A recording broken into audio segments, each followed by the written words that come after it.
মধ্যে ঘষে নেবে, যাতে সেটাও ম্যাগনেটে পরিণত হয়ে যায়। ওই স্ক্রুটা লাগিয়ে এভাবে খুব সুন্দরভাবে এঁটে দেবে। যেমন দেখো আমার আটটা হয়ে গেছে, এরপর আমি কিন্তু তোমার বুশটাকে একটু সোজা করে নিলাম। এবার দেখো আমি স্যাপটাকে খুলছি, তো এই যে দেখো কিন্তু স্যাপটা তো অনেকটা ক্ষয়ে গেছে, ঘষা খেয়ে গেছে, তো অনেকটা সামনে দিয়েও ঘষা খেয়ে গেছে, পেছন দিয়েও ঘষা খেয়ে গেছে। এই স্যাপটা যেটা নতুন লেখা আছে সেটা মডেল হচ্ছে ওরিয়েন্ট স্যাপ। এটা ওরিয়েন্ট স্যাপ বলা হয় কারণটা হচ্ছে ওরিয়েন্ট কোম্পানি প্রথমে এই ধরনের স্যাপ ব্যবহার করেছিল ওরিয়েন্টে প্যান্টে, তাই একে ওরিয়েন্ট স্যাপ বলা হয়। যেমন দেখো আমি কাটে এভাবে ঠুকছি, এখানে আমি দেখো নিচেতেও এটা ঠুকে বসিয়ে দিলাম।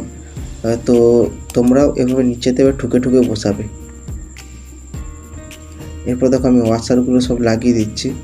ওয়াশারগুলো লাগিয়ে দেওয়ার পর আমি ফ্যানটা কিন্তু করে ইনস্টল করবো। একটু মোবিলটা দিয়ে দিচ্ছি স্যাপটার মধ্যে।